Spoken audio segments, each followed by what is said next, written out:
Good afternoon, Judge Stroud. How are you doing today? Good afternoon. I'm good.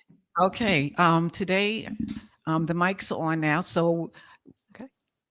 my name is Renee Boston Hill, and I have the pleasure of hosting Meet the Candidate. And my interview today is going to be with Judge Donna Stroud. She's the Republican nominee for NC Court of Appeals, Seat 9. And just to get us started, why don't you tell us a little bit about yourself? All right. Thank you. And thanks so much for having me on the show. Like I said, I am Donna Stroud. I currently serve as Chief Judge of the North Carolina Court of Appeals. I was born and raised in Kinston, North Carolina, and decided in third grade I wanted to be a lawyer. Not really sure why. I'd never met a lawyer, certainly didn't have any in my family. My parents had not gone to college, at least not right after high school. My mother later went back and became an elementary school teacher. But somehow I got that idea and just planned that from third grade on. Went to Campbell University undergrad, majored in pre-law government, planning, of course, to go to law school there, and went to law school at Campbell um, after I graduated from undergrad in 3 years because it's cheaper that way, and I was in a hurry to get to law school. And went to Campbell Law School, enjoyed it very much. Graduated first in my class, and then when I got out of law school, I had wanted to be a lawyer since I was a child. Okay, I'm not hearing you.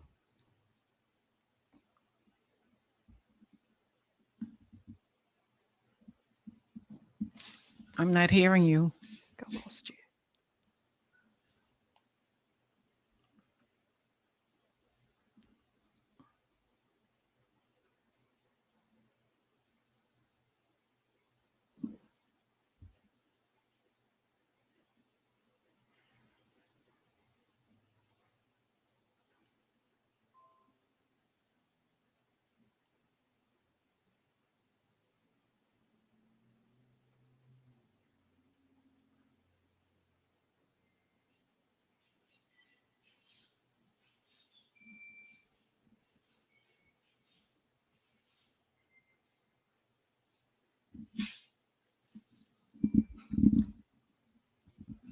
Today we have the pleasure of speaking with Judge Donna Stroud.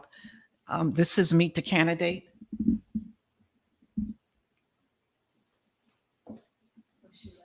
Yeah. Okay, so I'm just going to be talking because we're on the radio. All right, waiting for the our candidate to come back again. She has Judge Donna Stroud. She does have some years of experience. Okay.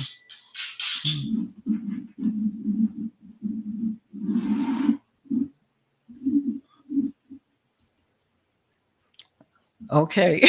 Okay, let's see here. You're, All right, we're did you back. have me back now? Yes. Okay, sorry about that. I was trying to use my other connection and that did not work. So All right. I'll move over here to this one. And so let's see. Um, and Okay. now Okay. So what we what what I'm going to do? Okay, and just feel relaxed and everything else, okay. but I always like the audience to know exactly what goes on in your particular court. Mhm. So I do know the definition of an appeal, or what qualifies a case for an appeal. Okay, so the Court of Appeals hears appeals from is your screen looking all right for you? Mine is kind of flashing. It's flashing. Okay. Um, yeah, I don't know what that is. So I Hmm. switched over to the computer. So anyway, I don't know. Anyway, so the trial courts all across the state, we have, of course, 100 counties. There's district courts, superior courts. We have administrative agencies that hear cases. And so whenever, we have lots of trials going on now there all over the state of all different types. And whenever someone in one of those cases, the person who loses in that case, if they feel that there's been a legal error made in the case, they have a right to appeal that. And most of those appeals come to the Court of Appeals.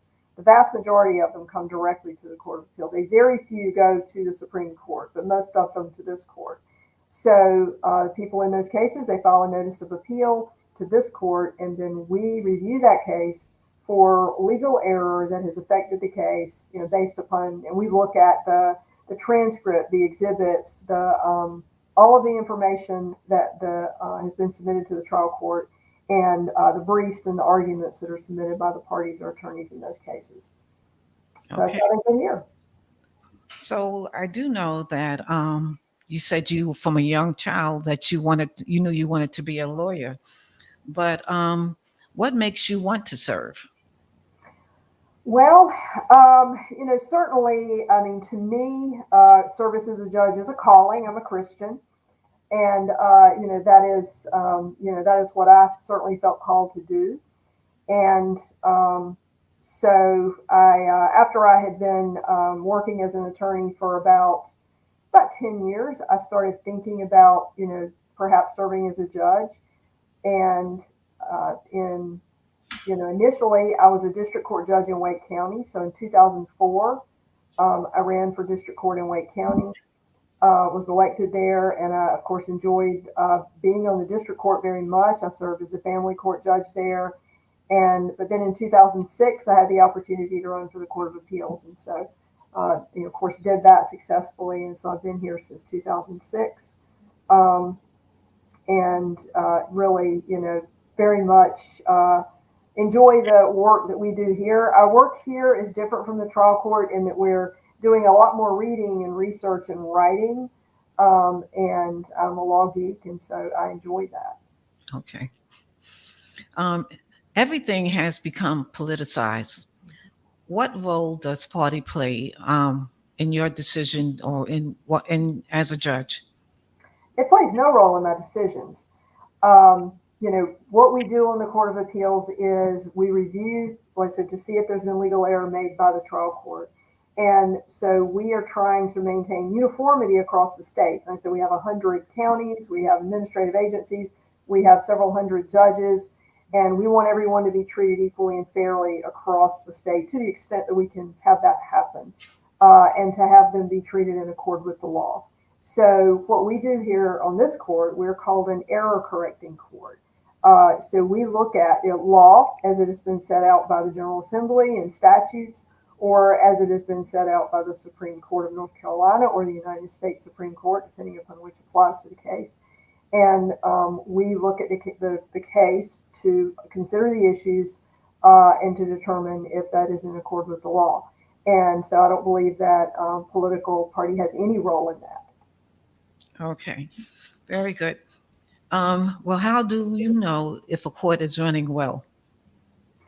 Well, I think, of course, as I'm the chief judge on the court now, I certainly think about that a lot. And of course, I've been here for almost 16 years. And of course, one of the first things we try to do is to make sure that we hear our cases efficiently, that we get our dispositions out as quickly as we can. We don't, people don't want, they're waiting to hear from the court. And obviously, sometimes court processes are slow. Justice delayed is justice denied. So we try to get that done as quickly as we can. So we get our cases in as efficiently as we can. We get them out to the judges, and then we track our disposition times to try to make sure that we're getting everything done as quickly as we can. We are, always trying to improve our internal processes and how we deal with our cases. Of course, in the last few years, especially, we've had a lot of, we've certainly upgraded some of the things we do as far as electronic things, just like everyone else during COVID, and doing things remotely. We have, although we've had electronic filing with the Court of Appeals for many years, some of our internal processes now we've made those. This is Larry Hall, former Secretary of the North Carolina Department of Military and Veterans Affairs. The time is now to increase resources for our community and advocate for what we need by voting in this election. This fall, justice is on the ballot. Elected officials can distribute the resources we need for fair elections, clean drinking water, and access to equitable education. Get 3 people from your community to vote with you.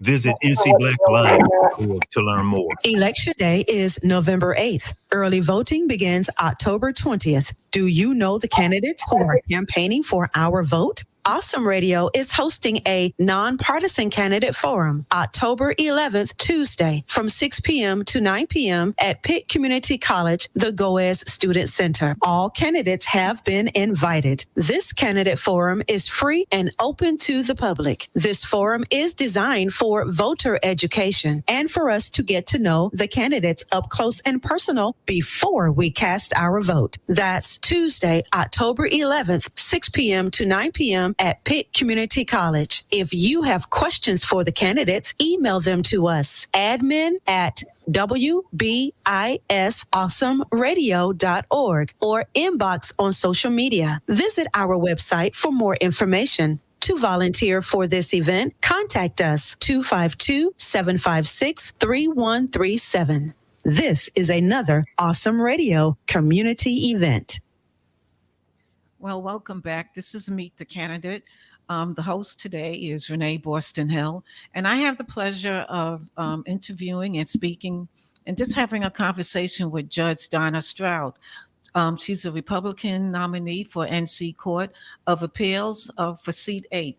I will say also is that this is an opportunity because Judge Stroud is also running for re-election. So she's been in the position. How long have you been in the position?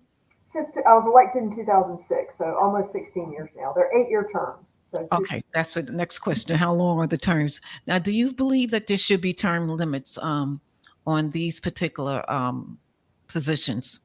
I don't think so on judges. I think judges are very different from legislators, and obviously a lot of people have different opinions on whether legislators should have term limits.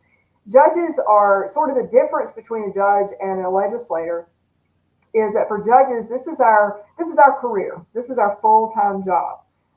This is what we do. And like in any other job, I certainly like to think that we learn and we improve as we do it longer.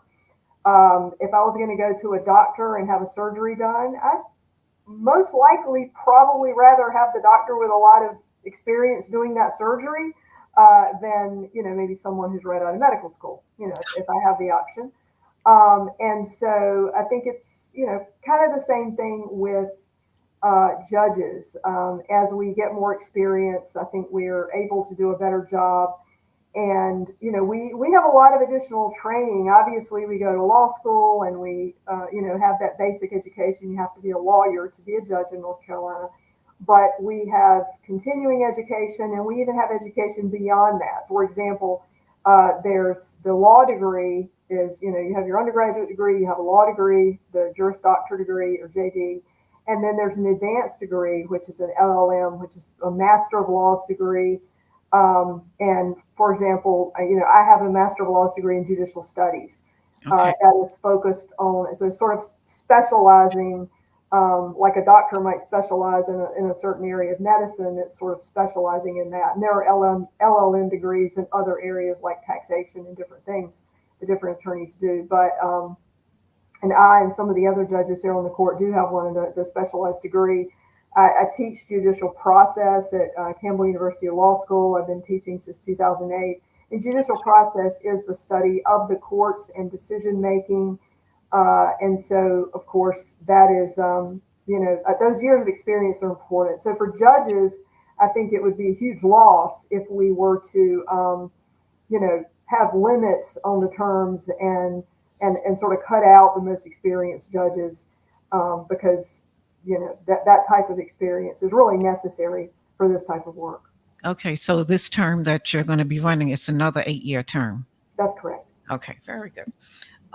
What experience do you bring to the appellate court that makes you the best qualified?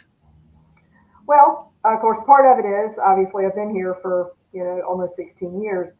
But in addition to that, I was a trial judge for a couple of years before I became a judge on the Court of Appeals, and that's important because what we do is review rulings of the trial courts. And so it's very useful to have that experience as a trial court judge. We've actually been there and done that when we're, reviewing the rulings that a trial court judge has done. And then before I was a judge, I practiced law for 16 years. And when I was in practice, it was a general practice. The firm that I was in was in Eastern Wake County, but I tried cases, did jury trials in many counties of North Carolina. Had a broad variety of types of cases that I did. I did civil litigation, I did family law. One of my partners did a lot of criminal law, so I did some criminal law. I also assisted him on things like he did capital murder trials. So, I did not do those certainly by myself, but I did assist him in that. And we represented towns, so had experience with municipal law and, working as the town attorney. Did condemnation cases, eminent domain, where the state takes property, such as for roads and that sort of thing, representing landowners. So I had a huge variety in my trial experience.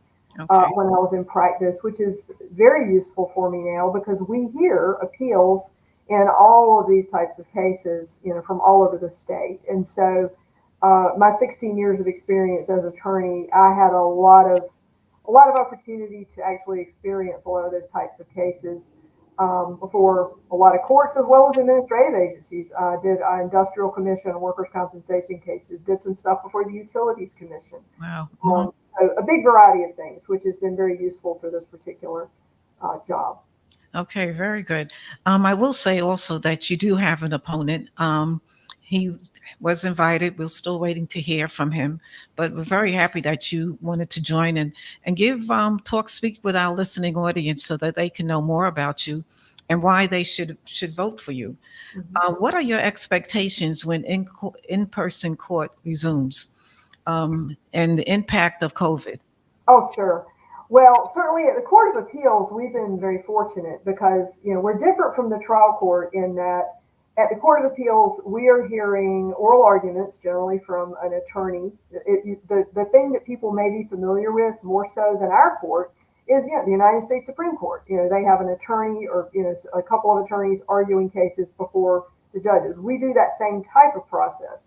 So in other words, we don't have a lot of people involved in a case like a trial court judge does, right? In trial court, you may have a jury. Obviously, you've got 12 people right there, and then some alternates, and you've got attorneys, and you've got witnesses, and you've got, lots and lots of people that might need to be in a courtroom. So our trial courts had a real challenge dealing with COVID because, and depending upon across the state, how much the facilities they had and the space they had and whatever, it varied from county to county what they could do. So they were unable to even do jury trials for a period of time. Now they have all resumed doing jury trials now at this point. And it, in different types of cases, now one of the other good things about the pandemic is it did introduce our courts to remote proceedings. We started doing remote proceedings immediately when everything shut down in March of 2020. So here at the Court of Appeals, we had our oral arguments, on a remote video. The thing we use for the state is called WebEx. We use that for our arguments right away as of March of 2020. So we didn't lose any time as far as doing arguments during COVID. So for our work, we could do our arguments. We wrote our opinions. We continued operating remotely very well. For the trial courts, it was a real challenge because, like I said, they are dealing with so many people. And it certainly has affected the trial courts across the state. That's starting to come back now. In fact, the Administrative Office of Courts, which is the administrative arm of the courts that sort of manages all of these things, has been working really hard and has had some special programs in place to try to help the various counties around the state get caught up on their cases. And they're doing a good job on that. I have seen statistics on that recently. Some of the different counties around the state might have needed assistance in different areas because a trial court, is not just a judge. You see a judge sitting up there and you think, oh, the court's the judge. There's a lot of people involved in a trial. We have the clerk of court, you have district attorney's offices, you have public defender's offices, you have the deputies, you have lots of different court personnel that are all working to try to, to make that work. And certainly a judge certainly cannot do it without those people. So there's a lot of moving parts there. And the Administrative Office of Courts has been working across the state with all of those various people to get things back moving. And so we've done a good job of that. And the trial courts now are using remote proceedings in certain types of hearings, like that don't involve a lot of people. Like you can't really do a jury trial by remote, with 12 jurors and witnesses and all that. Although some states have tried it, but anyway, we've not done it in North Carolina, to my knowledge. But certainly for things that involve attorneys or parties just coming and doing arguments with just a couple people and the judge doing that, they can do that. They do calendar calls. They do a lot of different types of proceedings, have worked very nicely online. And the state, of course, had to get the technology and the computers and all of that deployed across the state to have all the trial courts to have the ability to do that. And they did that during COVID. Okay. So now they have all that technology, they have the equipment, they have the know-how, and we're continuing to use that. And we're using it here at the Court of Appeals too. We're back in person for our arguments here in our courtroom, but we also still have the option of WebEx arguments. So if attorneys or a judge or, if somebody needs to do a remote oral argument, we can still do those. They're still available. And we started streaming our arguments on YouTube. So during the pandemic, when we went to the remote proceedings, we had everything streamed there so the public would have access to our proceedings. So they're all on there, and we've continued that since that has been over and we're back in person. We are streaming all of our arguments on YouTube. So if you want to see an actual argument at the Court of Appeals, they're right there on YouTube. And that was going to be my next question about streaming. Are you streaming? So you definitely answered that for me. Mm-hmm. Okay, so so we answered that. So COVID. Okay, so question I have. I've not had this experience, but say if I go to a trial and a lawyer has to can I file my own appeal? Sure. I mean, any person can do, any sort of legal proceeding, including an appeal. What we call it, the fancy Latin word is pro se, but on their own. And certainly they can do that. And we certainly do have appeals that are done by the parties without attorneys here at the Court of Appeals.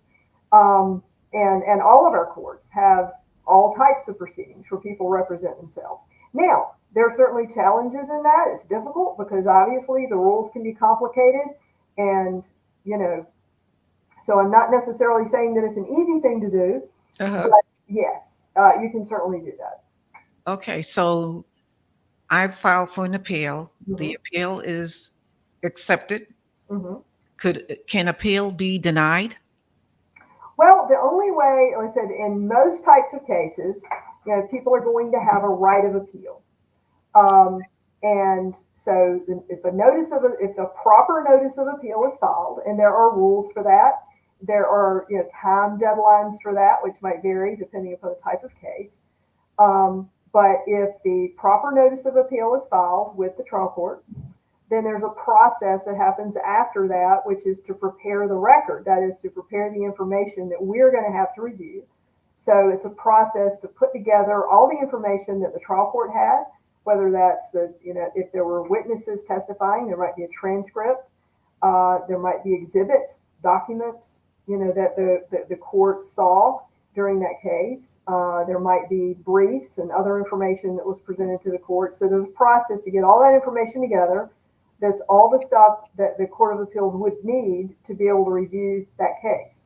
And so once that record on appeal, all that information is put together and it's filed with our court. Of course, then each side can file briefs making their arguments about the case, or the issues they're presenting.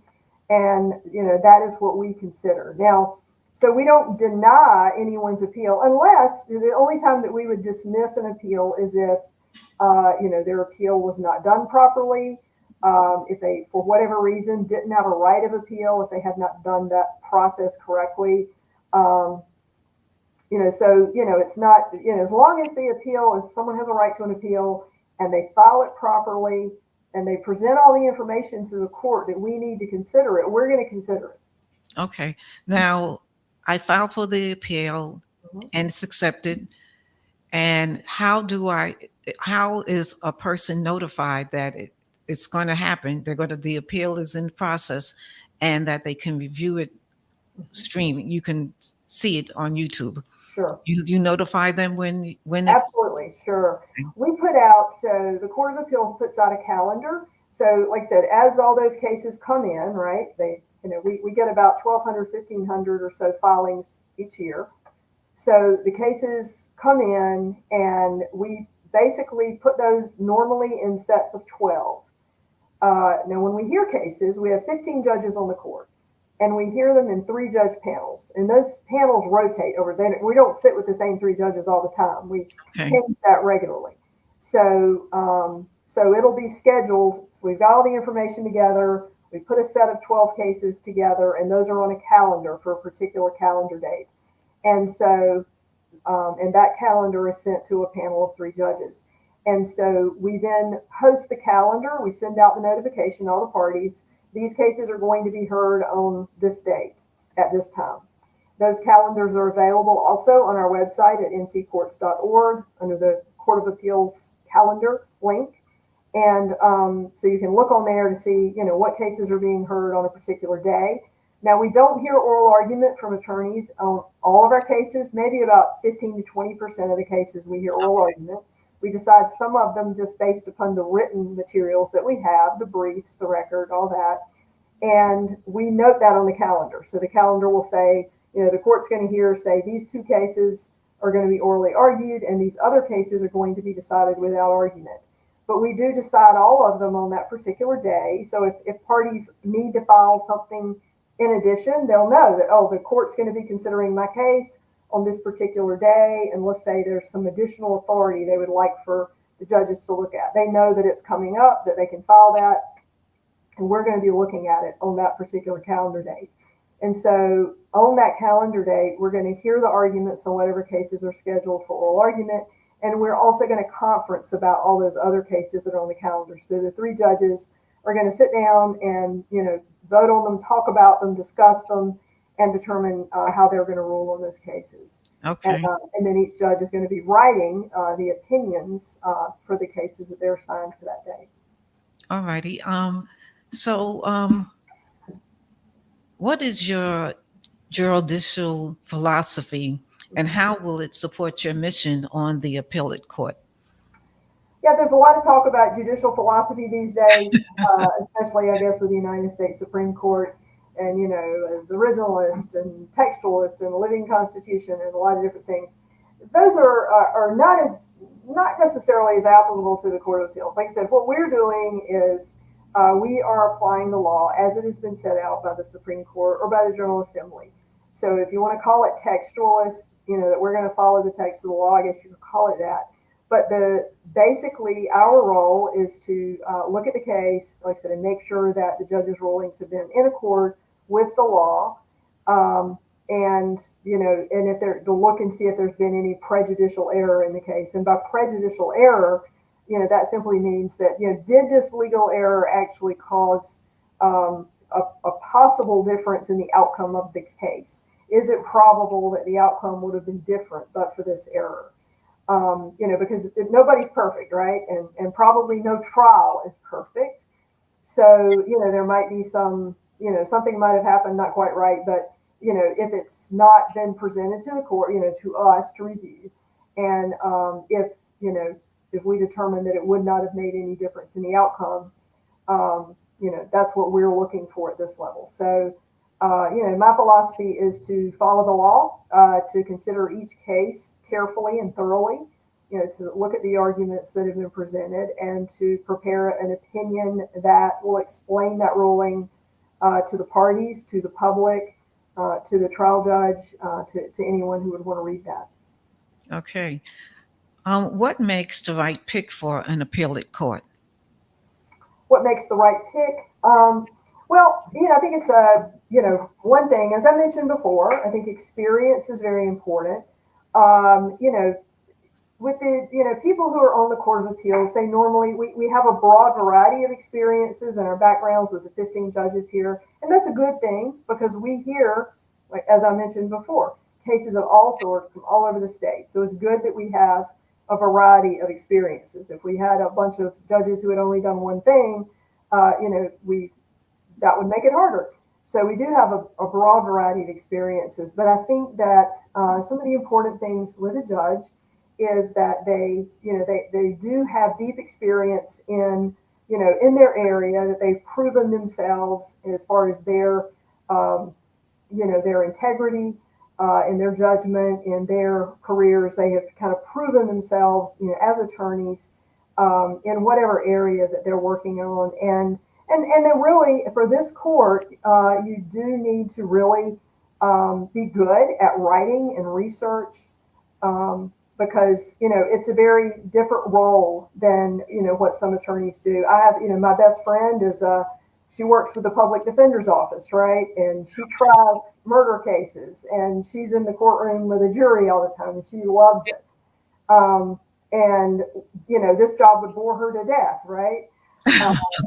So it's sort of a temperamental thing there, that someone who really enjoys the reading and the research and the writing of these cases, in addition with that background and experience and knowledge, and also someone who's going to be independent, is going to exercise their independence. This is Dr. Benjamin Chavis, president of the National Association of the Black Press in America. I was born and raised in North Carolina and saw the gains we made in 2020, but I know we've got unfinished business. The time is now to increase resources for our community and advocate for what we need by voting in this election. Early voting begins October the 20th. Get 3 people from your community to vote with you. Visit safevoternc.org for more information. Paid for by the North Carolina Black Alliance. Election Day is November 8th. Early voting begins October 20th. Do you know the candidates who are campaigning for our vote? Awesome Radio is hosting a nonpartisan candidate forum October 11th, Tuesday, from 6 p.m. to 9 p.m. at Pitt Community College, the Goes Student Center. All candidates have been invited. This candidate forum is free and open to the public. This forum is designed for voter education and for us to get to know the candidates up close and personal before we cast our vote. That's Tuesday, October 11th, 6 p.m. to 9 p.m. at Pitt Community College. If you have questions for the candidates, email them to us, admin@wbisawesomeradio.org, or inbox on social media. Visit our website for more information. To volunteer for this event, contact us 252-756-3137. This is another Awesome Radio community event. And welcome back to Meet the Candidate. My name is Renee Borston Hill, and I have the pleasure this afternoon to spend some time with Judge Donna Stroud. She's a Republican candidate party nominee for NC Court of Appeals. She's running for seat 9. Well, I do know, Judge Stroud, that you didn't have to do a primary. No, I did. Okay. I did have a primary. Oh, Yes. you did have a primary. I sure did. Oh, yeah. Quite a primary. Okay, so But I that... won 60-40, so that was good. Oh, okay. So that I know then that people should be familiar with you because they got to see your name on the ballot for the primary. What do I need to know to cast my ballot? What do I need to know in order to vote for you? Well, obviously, judicial candidates, judicial races are some of the least known races. When people go to vote, they're gonna know there's a Senate race, right? They're gonna know the Senate candidates, and most likely. Those top of the ticket races, people tend to be more familiar with. And the judges, of course, people are less familiar with. And I'd say the Court of Appeals are probably the least familiar with, because it is the court that, is not as visible as some of the others. So, the important thing I'd say is to learn about the candidates, learn about their qualifications. Certainly shows like this are very useful in helping people to learn about the candidates. The state Board of Elections also puts out for our statewide races a judicial voter guide. And that went out in the mail, I think, a couple weeks ago. So if people got that little booklet in the mail from the Board of Elections, it's got information about each of the races for the Supreme Court and the Court of Appeals races. There's 6 statewide races this year for the courts. And it's got, a little brief, description of the background and experience of each of the candidates. That's a good place to look. Of course, it's available online also. Nowadays, there's a lot of different resources available online from all sorts of different groups that do questionnaires and that do interviews and collect information about the candidates. So I think the most important thing is just to get educated about the candidates, learn about their backgrounds, learn about their qualifications, so that you know, but really to know so that you don't leave those races blank. And we tend to have a lot of drop off in voting on the judges because people don't know who the candidates are. And certainly, if you don't know who the candidates are and you don't know what the qualifications are, I would not say to just vote because you think that's a pretty name. That's not necessarily a good plan. So just to learn about the candidates and learn about their experience and qualifications. There you go. Yeah, and I just want show it to the list, the audience, that this is a booklet, and that pretty much because I've been interviewing judges, it's become my Bible. I know all about you. Mm-hmm. So, and it's good information because it helps to do the research. And now you did say that there are 15 judges in the Court of Appeals. Now, are all seats open this year, or they rotate? Yeah, it just depends on what year they're up. So this year there's 4 that are up, in this particular election year. But no, it's fortunately not all 15. I think we'd go crazy if it was all 15. But yeah, it's okay. And I just want to let our audience know also that if you haven't registered to vote, we want everyone to vote. We want everyone to participate. You would need to do that by October 14th to register. However, you may, with the one-stop early voting, if you're not registered, you have an opportunity to register again. Early voting starts October the 20th. Early voting can determine a race. And also because we know how many people can vote. So that we're just encouraging everyone to do early voting because it does end on Saturday, November the 5th. Also, if you're going to request an absentee ballot, request it by the Board of Elections by November the 1st. General election is November the 8th. Now, Judge Stroud, are you doing any canvassing? I guess I have people out there, not you personally, but do you have people canvassing, putting out your literature? How can a person find out more about you? Well, I have a website, judgestroud.com.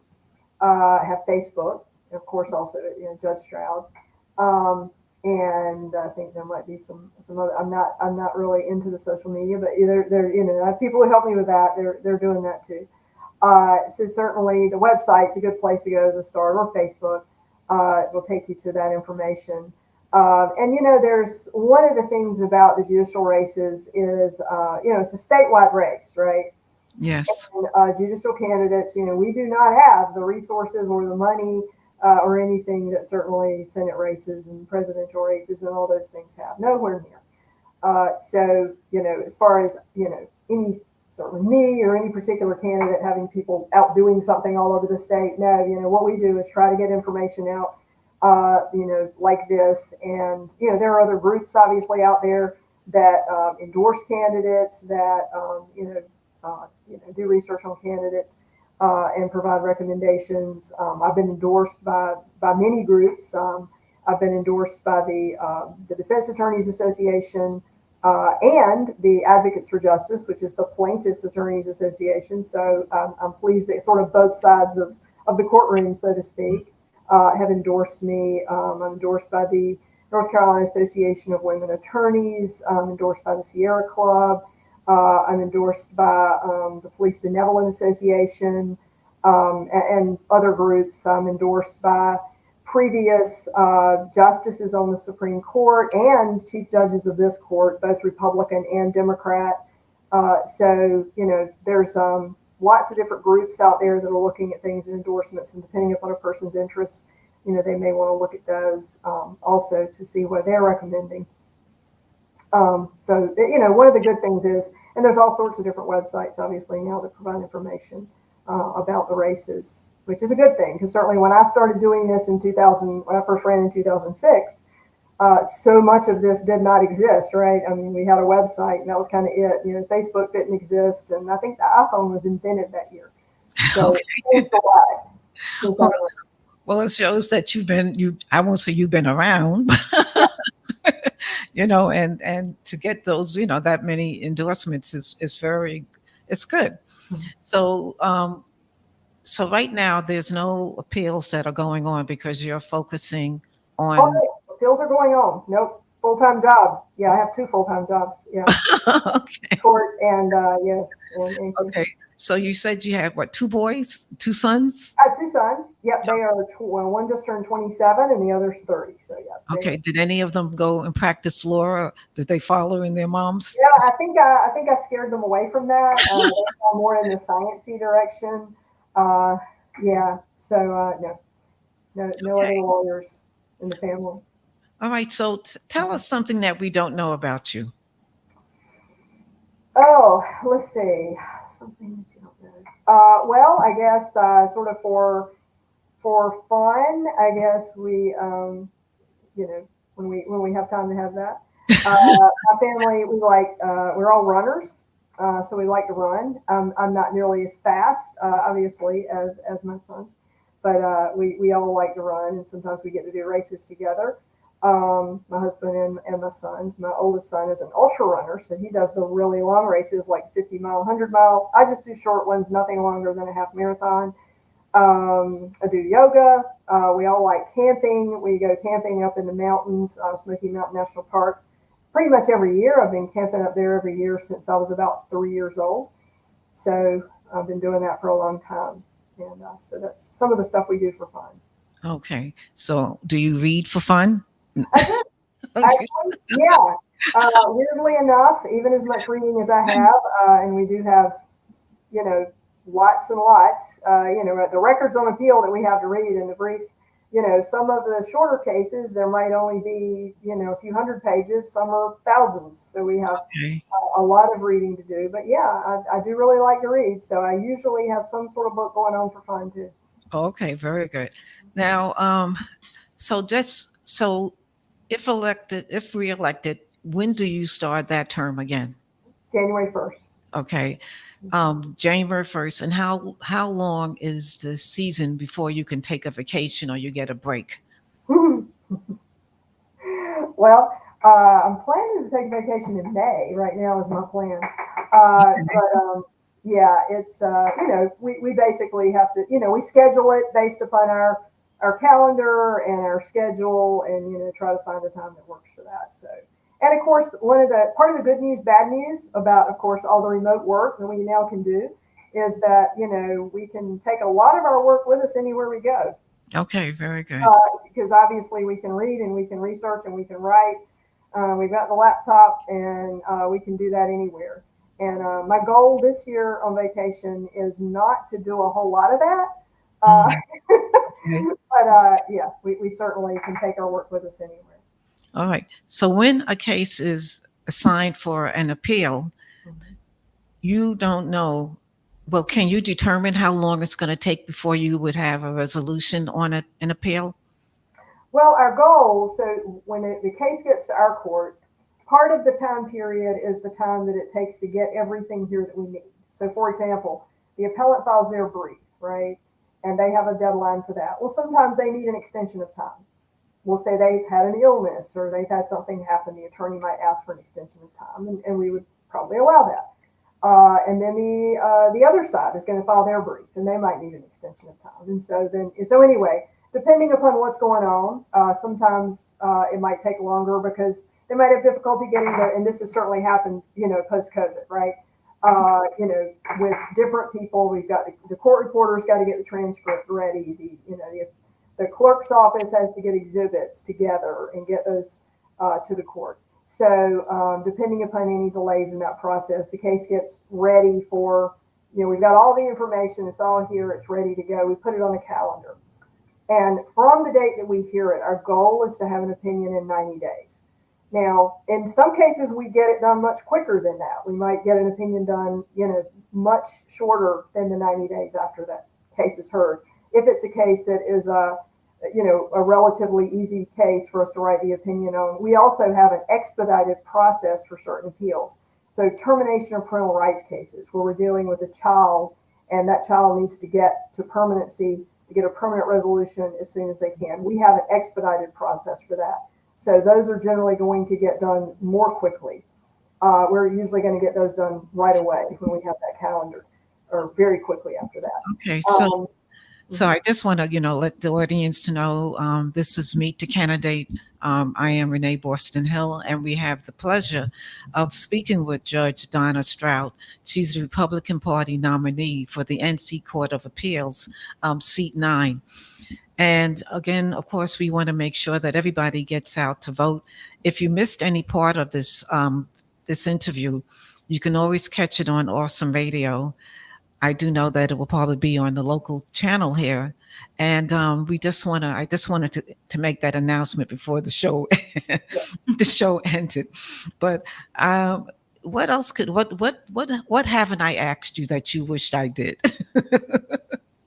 Oh, let's see. Yeah, we've covered a lot here. And you've been it's great information. I think, well, it's too late for me to run for the Court of Appeals, but I'm almost an expert now. I'm not a lawyer. Right. Well, I think, probably the only other thing I mentioned is, one of the things, since we're with the Court of Appeals, like I said, we're seeing appeals from the entire state, right? So we sort of have this vantage point of looking at how things are, going across the state. And so I and some of the other judges on the court, one of the other things we do in our role as judges, we serve on different committees and commissions and groups that are trying to help improve our courts.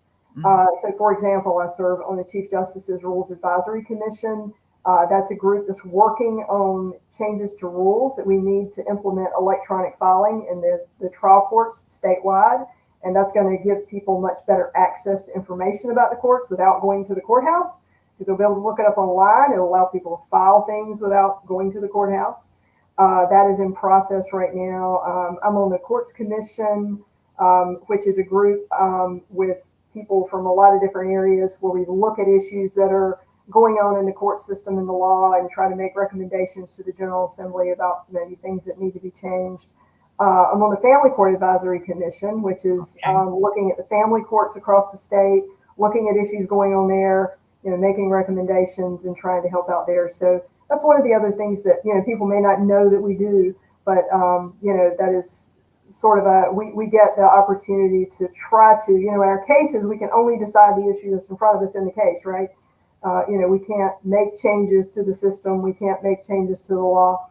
But we do have the opportunity to at least have some input, and I have the opportunity to help out in some of those areas and to learn more about the trial courts and to hopefully make the courts work better for everyone. Okay, very good. Oh, I had a question now. It left me. So, what kind of hours do you have to do you start at, and when does your day end? Do you have to bring work home? Oh, I mean, I always have work home and with me at all times, because like I said, we're reading all the time. Yeah, I mean, I have pretty standard, I guess you'd say, times that I'm here at the court. Now, since COVID, obviously, our judges, we have 15 judges, they have different schedules.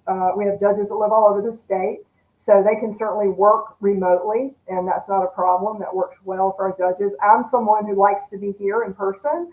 I can certainly work remotely, but I like being here, and I'm chief judge. And because of the administrative duties that I have here, I'm generally here, most days, 9 or so. You sort of could say 9 to 5, although I'm often here later. Sometimes I'm here earlier, and I'm certainly working often, very often at night. Yeah, especially now. So. Okay, all righty. All right, well, again, this is Meet the Candidate. We've had an opportunity to speak with Judge Donna Stroud. She's the Republican nominee for NC Court of Appeals, seat 9.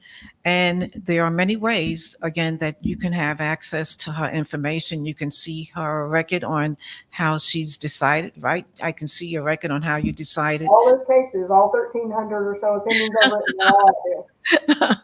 Okay. She's still working now very hard, and she's also campaigning, and she wants your vote. And again, this interview is going to be available on Awesome Radio. If you missed any part of it, you will still have a chance. And also, you can put. I'm sure you're going to put it on your Facebook page, that people will see how you are and how you work. And let's see, did I leave? I have a list of questions I'm asking everybody. And just really tell us again why we should vote for you. Okay. Well, experience, integrity, a proven track record.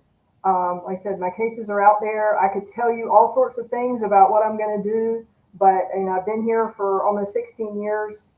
So, that is, I've shown what I'm going to do. Yes. And I hope to continue doing the same thing and using my experience to help improve our court. Okay. All righty. And we do know that you've been serving, and this is a position that you want to, continue. And